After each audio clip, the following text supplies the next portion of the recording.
If you have your Bible with you this morning, we are back in Luke chapter 15 as we continue this look at God, the Bible, and mental health. And we look this morning at the story of the older son. Before we get into it this morning, let's look at our memory verse together. Let's say it. 2 Corinthians 10, 3-5 says, "For though we live in the world, we do not wage war as the world does. The weapons we fight with are not the weapons of the world. On the contrary, they have divine power to abolish strongholds. We demolish arguments and every pretension that sets itself up against the knowledge of God. And we take captive every thought to make it obedient to Christ." Now, if you, there are some cards out at Connect if you want to take that home with you. Next week, there are going to be some words missing, right? Our goal is to memorize this. It's to internalize it. So I encourage you to do that this week.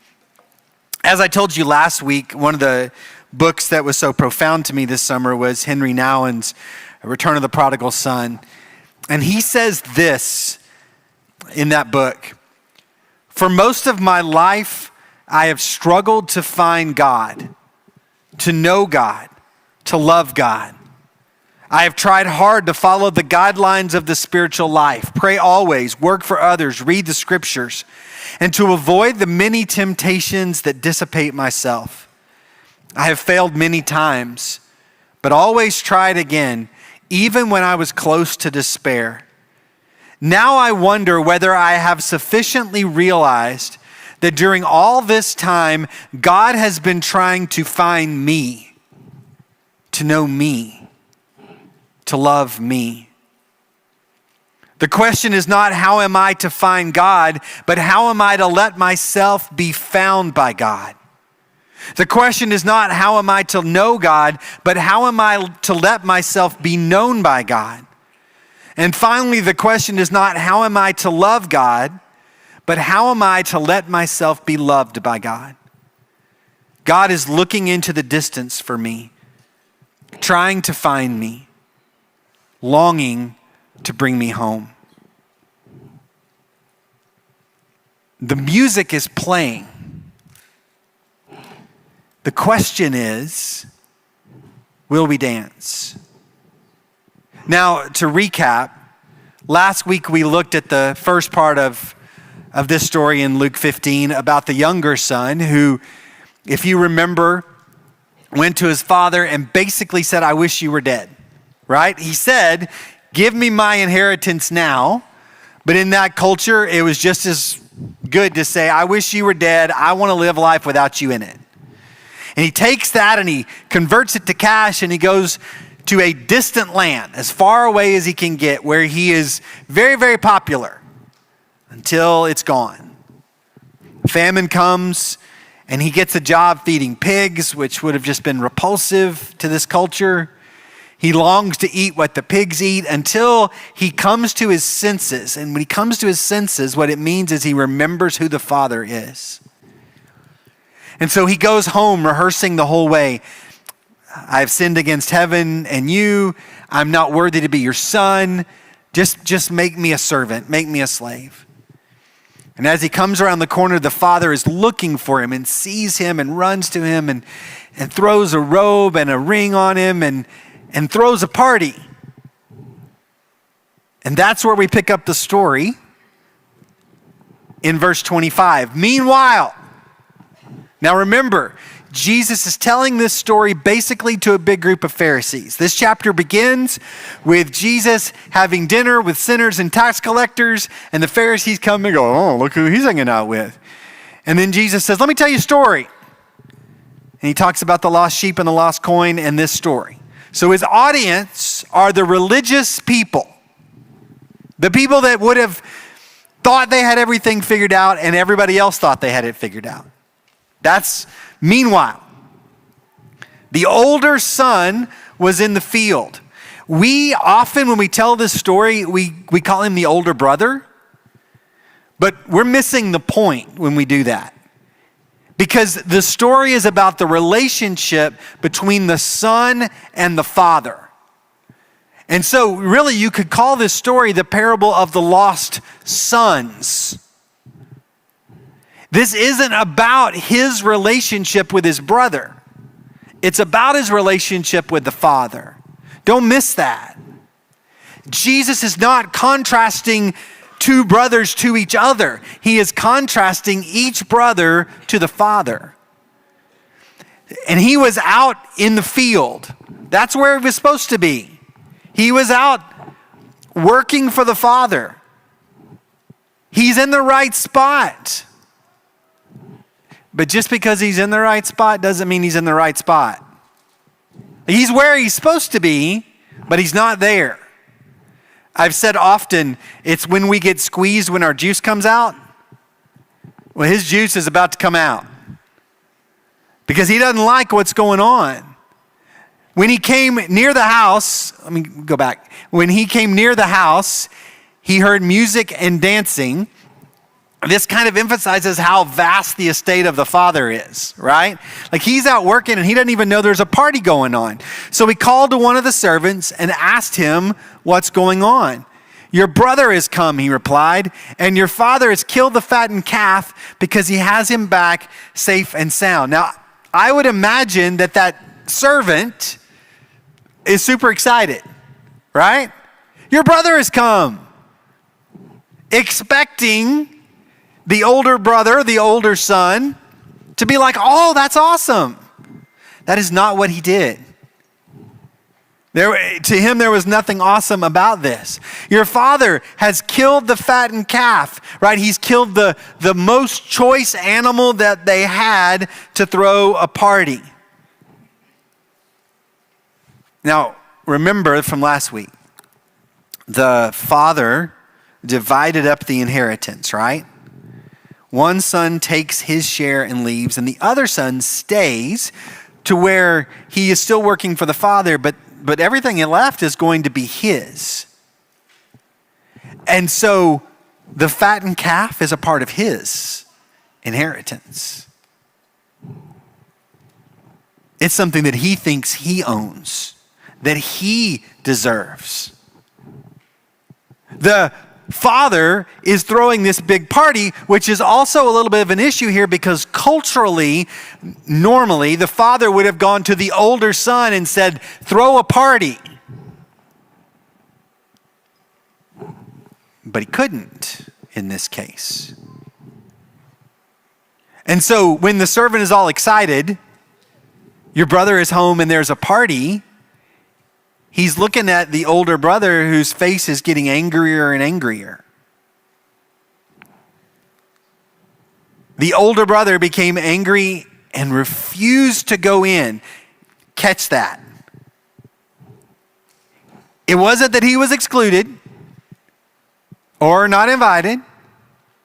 He refused to come to the party. He wanted nothing to do with his younger brother, and he wanted nothing to do with a father who would throw a party for this rebellious son. He was so close to the father all the time, but he had no idea what the father's heart really was. And this is where his juice starts coming out. From the outside, he had it all together. He was a dutiful, faithful son. He was a hard worker, probably respected in the community for where he was and what he was doing. But he really had no idea who the father was. And the father left the party. Left his guests because he noticed that the older son wasn't there and he sought him out. We tell this story and we picture the father waiting at the edge of the road to the house, right? Like every day he's waiting for the younger son to come home, longing for that day of reunion. Well, guess what? The father also longs for the older son. Enough that in a room full of people with a party going on, it is noticeable to him that the older son isn't there. And he goes out and it says he pleads with him. That's not the role that a father should take. The father could have gone out and said, get into the party. And we'll come back to this next week. But he pleads with him. Please come inside. Please. Come be a part of the party. Come dance. But he answered his father, look. And really, look. In the Greek, the imagery, it almost carries the idea of like, look, you dumb old man. It's super arrogant. It's really disrespectful. And it mirrors the younger brother, right? The younger brother says, I wish you were dead. The older brother also disrespects the father. You are stupid. You can't see what's going on. You don't know what's real. You're naive. You're foolish. All of that is wrapped up in that one word. Look. You don't know how the world works. He says, all these years, I've been slaving for you. That's huge. This whole time, he's been getting up every day and doing what he's supposed to do, but it's not because he loves the Father. It's because he considers himself a slave, that he has no choice. Isn't it ironic here that the younger son comes to his senses and says, I am not worthy to be a son anymore, so I will be a slave. Right? Make me like one of your hired servants. I am not worthy to be a son, but I long to be in the presence of the Father, and so I am willing to be a slave if it means I can come home. And then you have this older son who is right on the doorstep, who lives at home, who is a son and considers himself a slave. How sad.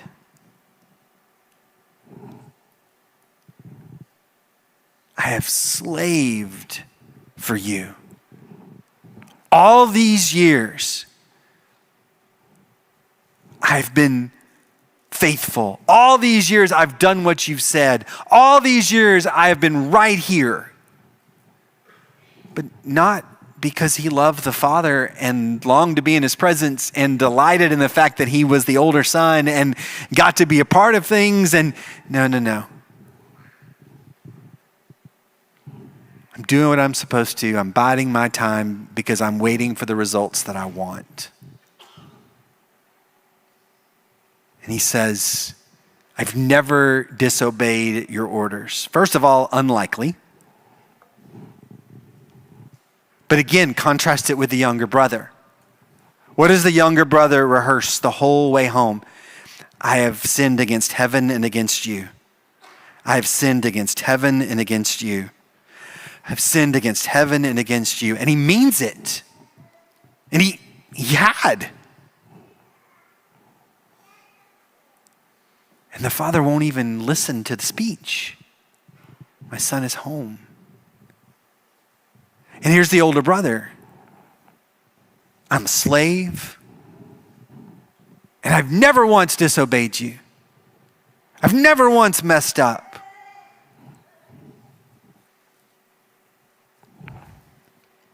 Yet, you've never given me even a young goat so I could celebrate with my friends. So if you're keeping score at home, the party scale at this time was fattened calf, young goat.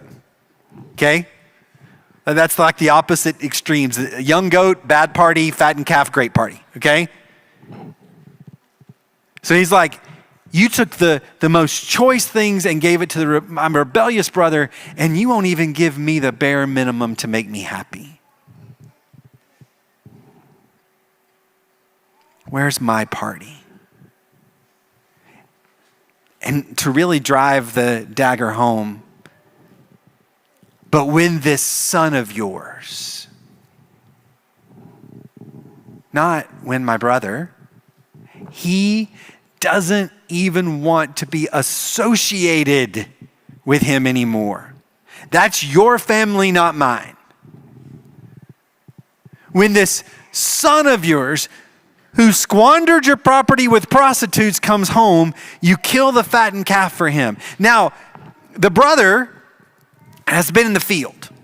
I am sure that stories had gotten back that they knew that the brother had gone off and done, maybe they knew him well enough to know, but he really doesn't know what the younger brother did. He's assuming, right?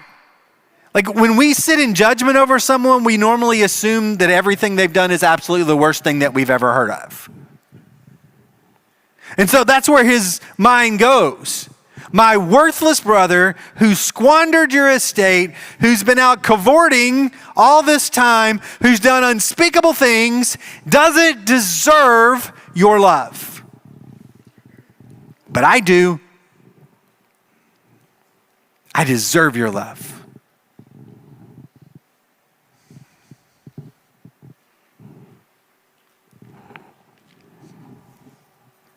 And the father,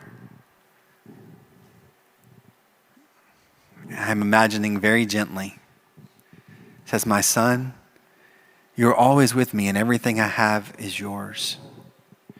Now that's a troubling verse for me. I spent a lot of time there this week because for first read, you could be like, oh, like, well, he's also a son. He's also, but the heart there is so bitter. It's such the mindset of a slave that I don't think he's saying like, oh yeah. I think he's saying you're so close. Like you've been around me this whole time and every bit of love that I am giving to your younger brother is available to you.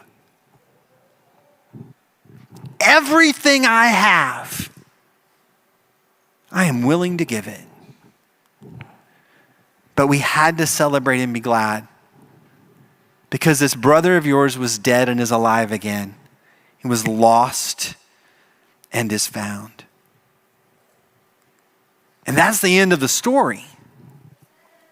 Again, picture Jesus eating with sinners and tax collectors, and the Pharisees come in, and the sinners and tax collectors already feel uncomfortable, right?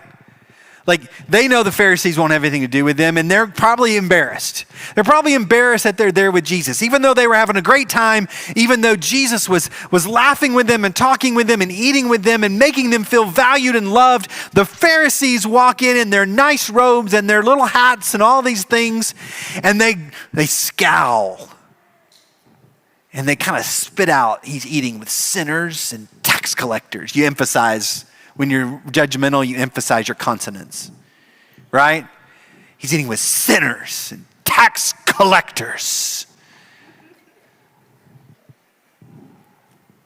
And Jesus stops the party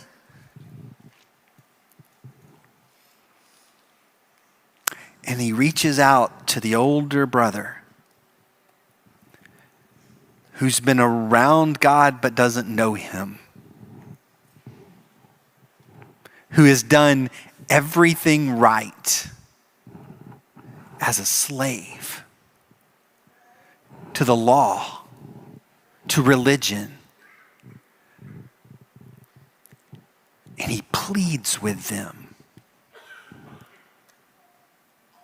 These sinners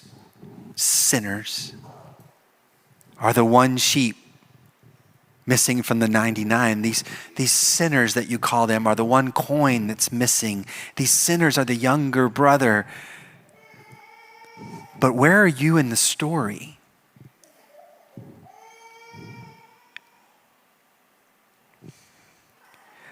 I watched a sermon, I think I told you in this process, I watched Louis Giglio preach a sermon on this very early in sabbatical, and the title was Let God Love You. And he said this, and Nowen says this, but when we really, really think about it, those of us in church, we identify more with the older brother than we do the younger. And so Jesus doesn't resolve the story. Right? Like he just stops, and the Pharisees are like, well, what happens next? Right? Does he come into the party? Does he stay outside? Maybe they're thinking he shouldn't go in the party, right? He shouldn't go in that party. The Father's wrong. But Jesus leaves them to fill in the blanks and to make the choice for themselves. Will they dance? We know that it is only by grace we are saved through faith. So why then, church, are we constantly trying to earn our salvation?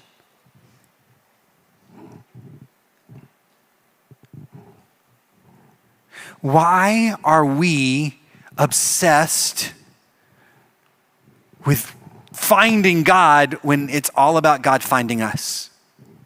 Now, that means I need to be available, right? I need to pray, and I need to serve, and I need to do all the things that Nouwen talks about, right? Like all those things. He's like, I spent my whole life striving to please God instead of doing those things to feel the pleasure of God that he lavishes on us. He lavishes it on us.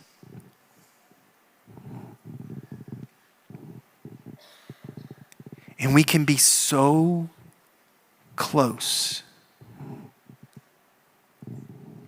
And we can have church clothes, and we can be in church every Sunday, and we can come to Wednesday nights, and we can go through the motions, and we can serve people, and we can be generous, and we can be kind, and we can do all the things that look like we are a dutiful son, and still not realize what it means to be a child of the Father.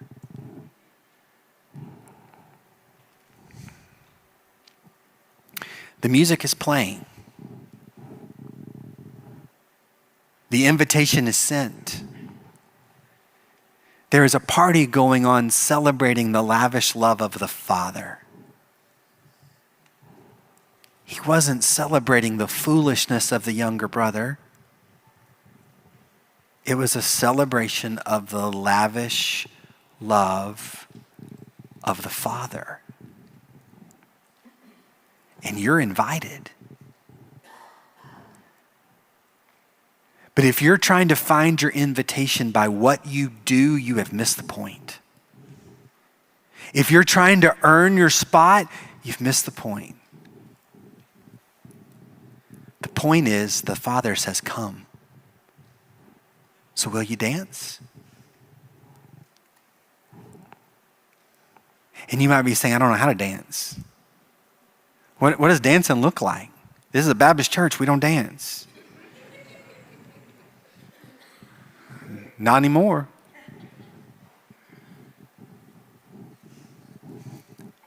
You just move.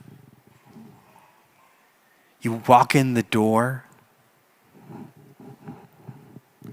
and you just move. And you may say, I would be a terrible dancer. I don't even know the first way to dance. I don't think that's a prerequisite to come to the party.